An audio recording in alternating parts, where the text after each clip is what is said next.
the physicality part of the game is different. I think that's like the biggest thing we're going to have to make an adjustment to.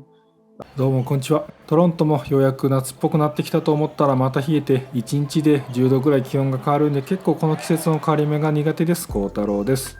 今日はバスケのカナダ代表が発表されたのでそれについて話していきます。それでは行きましょう。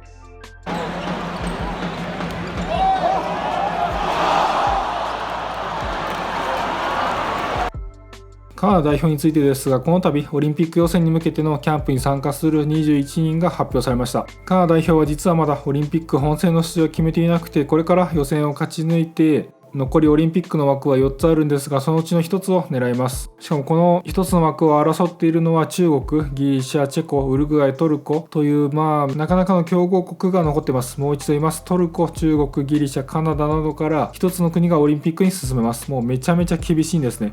FIBA ワールドカップの32カ国参加と違って12カ国しか出れないので競争もすごい激しいんですよね。カナダ代表は現状世界ランキングでは21位、しかもオリンピック自体も2000年のシドニーオリンピック出ていないんですよね。ということでかなり熾烈な争いが繰り広げられる最終予選ですが、カナダ代表は結構本気モードで選手を集めています。そしてこちらがリストになります。注目の若手 OKC のシェイとかラプターズのブーシェあたりは今回不参加のようですね。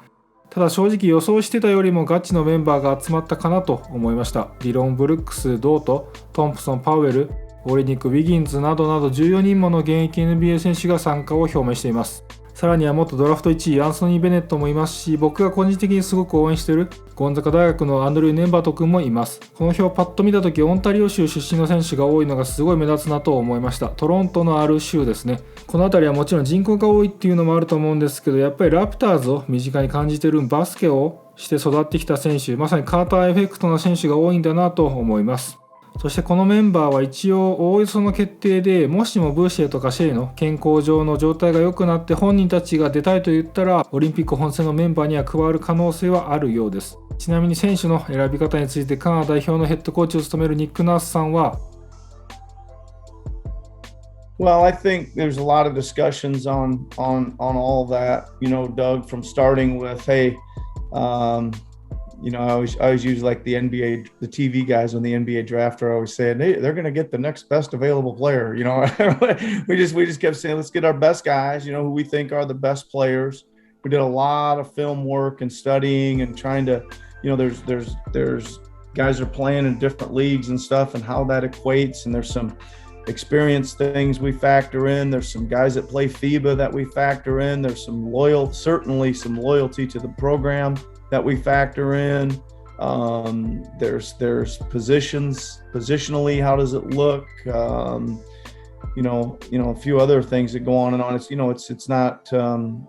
not just one or two things we're looking at. We're looking at a lot of things to try to really put the best team there. And I think the good thing is we've left ourselves some flexibility in the roster so we can see what it looks like when we hit the court, and again, I think those decisions are going to be critical. Do we get the right guys that kind of fit together and are connected and have enough experience and things like that to handle this high level of play? Because it's a super high level of play, and it's a different style of basketball than a lot of our guys are just going to come out of playing, and getting them used to some of that is also going to be key.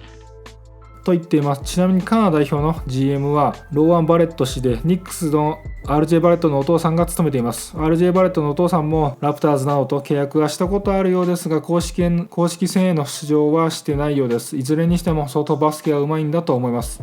カナダ代表は6月16日からタンパでキャンプを行います。カナダではなくアメリカでキャンプするあたりも現状のカナダの大変さを物語っていますし、実際に理由としても現状 NBA 選手たちがアメリカに滞在している選手が大変多いようで、そうすると国をまたぐ移動をする際にまた隔離をしないといけないとかの可能性があるので、まずはタンパでキャンプを行って、その後予選でカナダのビクトリアで行われる予選に参加するようです。今回オリンピックへ向けて練習が短いことについてI would answer that this way, William. You know me well enough to know that I don't believe anybody can win at a high level unless you're great defensively, right? So that will be a primary focus, and I think that's again, looking at our guys and our roster, that's something we should and could and need to be very strong in that area, right?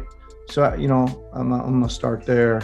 I don't know if, sometimes in these short things, defense is way ahead of offense. You need to put more time on the other side and all that kind of stuff. But I think that defense will certainly have to be our calling card. That's where we'll start. And then I think we evaluate it each and every day and each and every practice and make our adjustments as a coaching staff from there.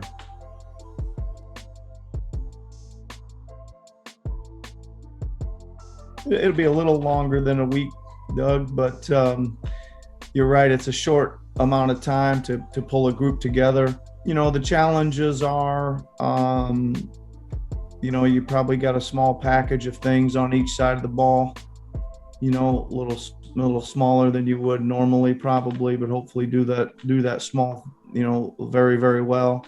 Sometimes less is more anyway, right? So that would be one of my thoughts. And then just work really hard at trying to see, which groups of guys fit together, right?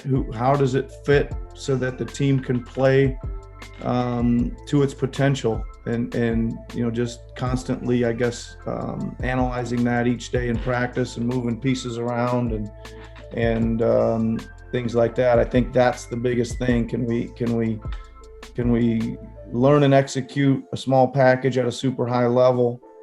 Can we fit the team together chemistry wise, connectivity, get some connectivity in a short amount of time? And then, you always got to be ready for any special situation team, like presses, things like that may come at you that you don't want to give a few possessions away as well. So I think it's going to be a mental test for us to get through all that stuff, but we'll work through it the best we can for sure. と話しています。まずはディフェンスだと。ナースコーチといえばボックスファンが代名詞というか有名ですが、もしかしたらオリンピックの予選でも見られるかもしれませんね。そして最後に NBA と FIBA の違いについて。A good variety of guys, just again, like the guys we think that are best players, guys that some of the guys that play in FIBA currently, some of the guys with some experience. I think the physicality part of the game is different. I think that's like the biggest thing we're going to have to make an adjustment to, the slower pace, the high level of execution, and just like getting used to, driving the ball and getting banged pretty hard, and they're not getting that called. You might get pinballed from one guy to the next guy, and they ain't calling either one of them. And they're calling that stuff in the NBA because of the freedom of movement rules, et cetera. So some guys that are used to that, and some guys that can handle that physically and all that kind of stuff too is a big, it's a consideration. Right, it's a big consideration to style of play and fitting the team together. I think the chemistry part is going to be the telltale sign. I mean, can we, once we get the group there, then figure out how it fits together and pieces together well, I think is the next challenge. と話しています。アメリカ代表はワールドカップで苦しんでいましたし、ヤニスも遠慮もあったとは思いますが、ワールドカップではあまり活躍できなかったので、そのあたりカナダ代表がどれぐらいアジャストしてくるかは注目ですね。ということで本日は以上です。このチャンネルではラプターズが渡辺選手に取材に行くことを目標としています。チャンネル登録やいいねボタンを押してもらって応援してもらえると嬉しいです。またコメントもお待ちしております。あとラプターズがプレーオフにいないので、他の NBA チームのプレーオフの状況とかも話しますが、野球とかホッケーとか他のスポーツについても少しずつ動画を出していく予定です。興味ある方はぜひ見てください。本日は見ていただいてありがとうございます。それではまた次の動画で。バイバイ。